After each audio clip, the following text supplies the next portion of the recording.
Olá, hoje eu irei falar a respeito de endometriose, uma doença super comum, super frequente, super incidente que incomoda demais vocês.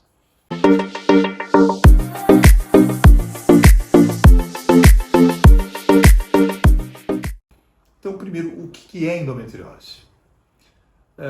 Conforme a foto que vocês estão podendo ver aqui, o endométrio é uma película que recobre o útero internamente, que reveste o útero internamente.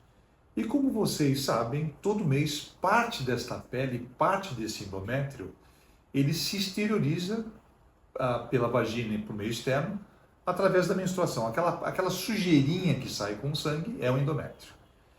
E o lugar do endométrio é, como eu disse, revestindo o útero internamente. Quando se verifica esse endométrio, além de estar revestindo o útero internamente, fora do útero, é o que nós chamamos de endometriose, ou endométrio ectópico, fora do lugar.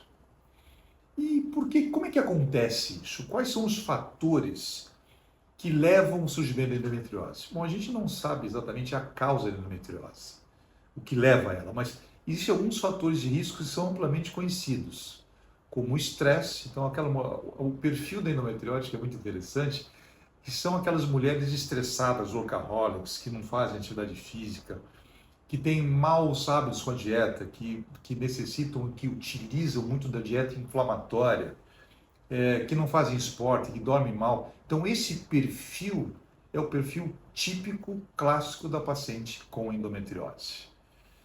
E qual é o quadro clínico da endometriose? Muitas de vocês já escutaram que a endometriose se mostra através da dor na menstruação. E é uma dor diferente daquela cólica que você está habituada. O que é essa dor na menstruação, que a gente chama de dismenorreia?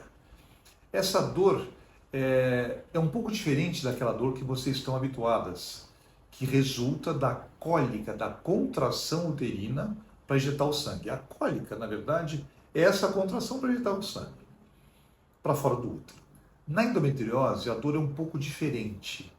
É uma dor que vocês retratam, tem uma intensidade maior, que pode até acometer vocês um pouco antes da própria menstruação. Enfim, é diferente da dor clássica de cólica.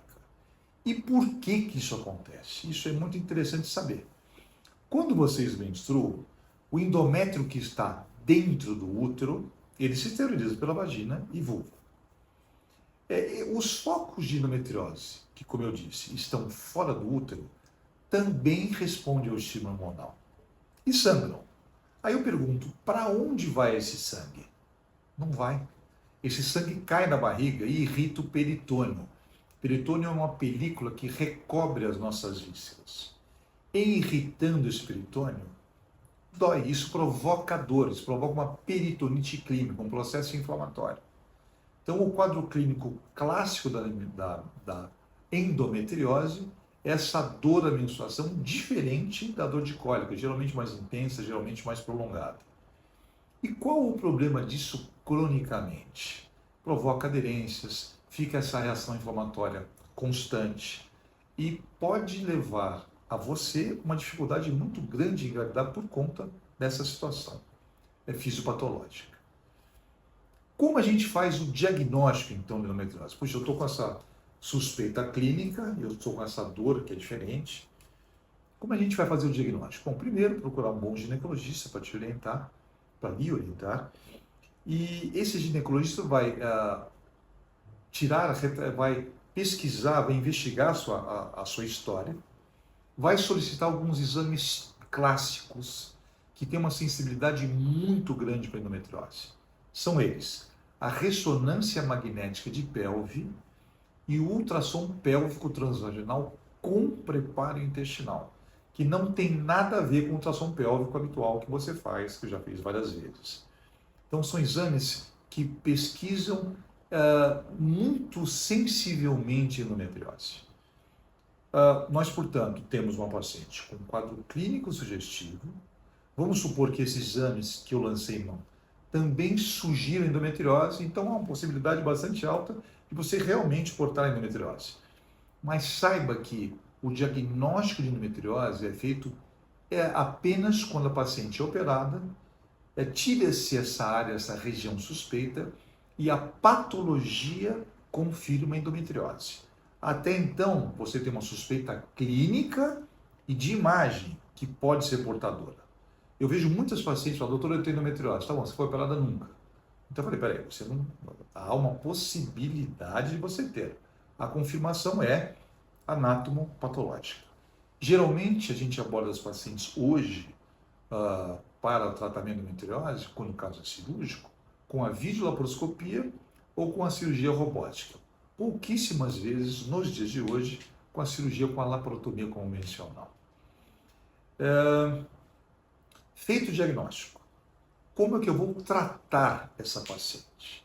Então eu falei da cirurgia nos casos mais sintomáticos, mais avançados, mais ricos, quando as imagens sugerem veementemente endometriose, e tem aquela situação que não é um caso necessariamente de tratamento cirúrgico, por se tratar de uma endometriose incipiente, inicial, pouco exuberante.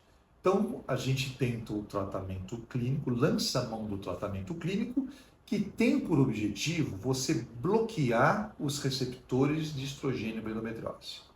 Por que eu falo isso? Porque a endometriose, ela comete as pacientes na fase do MENAC, depois que a paciente menstrua, geralmente dos 22 aos 35 anos, uma incidência maior aos 26 anos. Essa paciente então vem para o consultório, nós fazemos o diagnóstico e quando não é exuberante, como eu disse, nós tentamos tratamento clínico, que visa bloquear esses receptores. O estrogênio é o hormônio que o seu ovário produz, um dos hormônios, que estimula os focos de endometriose.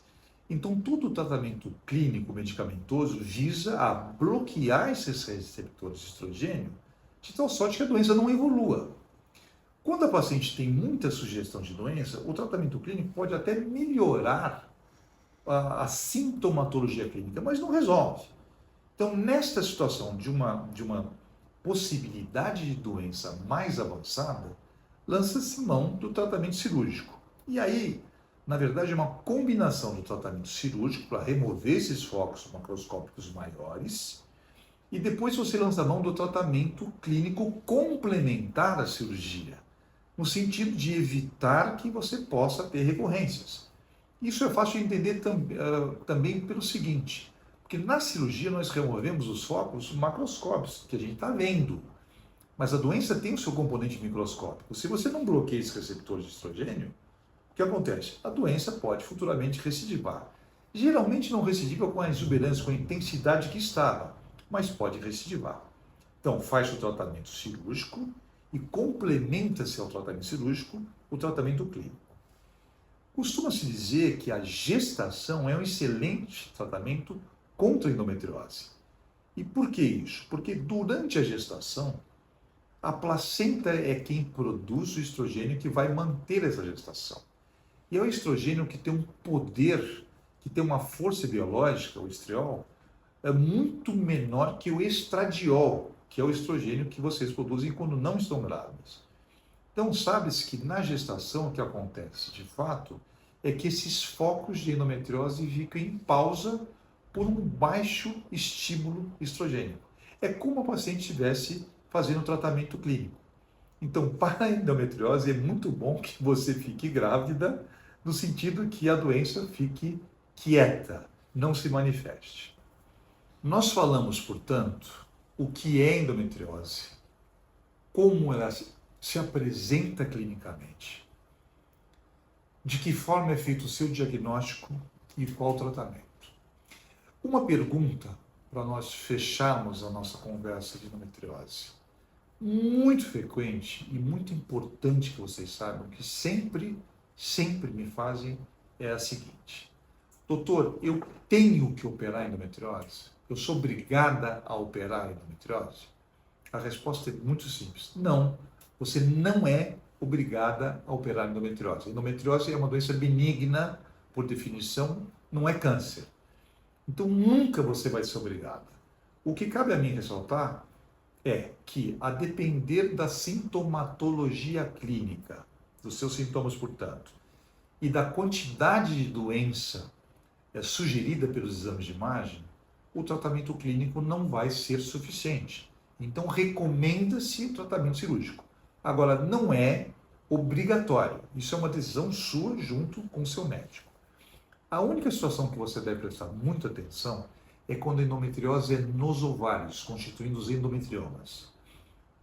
Em pacientes que estão perto da menopausa, da última menstruação, que tem endometrioma, sempre nós recomendamos que opere, porque a endometriose nos ovários, futuramente, nesta paciente, em você na menopausa, não menstruando mais, ela é raro, mas ela pode ser um dos fatores de risco, uma das causas de câncer nos ovários.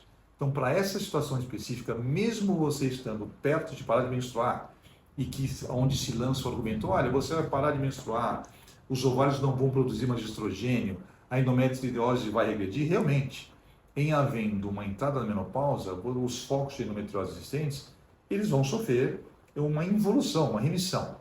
Agora, a endometriose nos ovários é recomendado que você sempre opere. O objetivo de eu ter trazido a endometriose, o assunto da endometriose, esta pauta, foi no sentido de atender a maioria das dúvidas que vocês normalmente me trazem aqui no consultório. Se eventualmente alguma permaneceu, por favor, fique à vontade de deixar nos comentários que eu responderei oportunamente.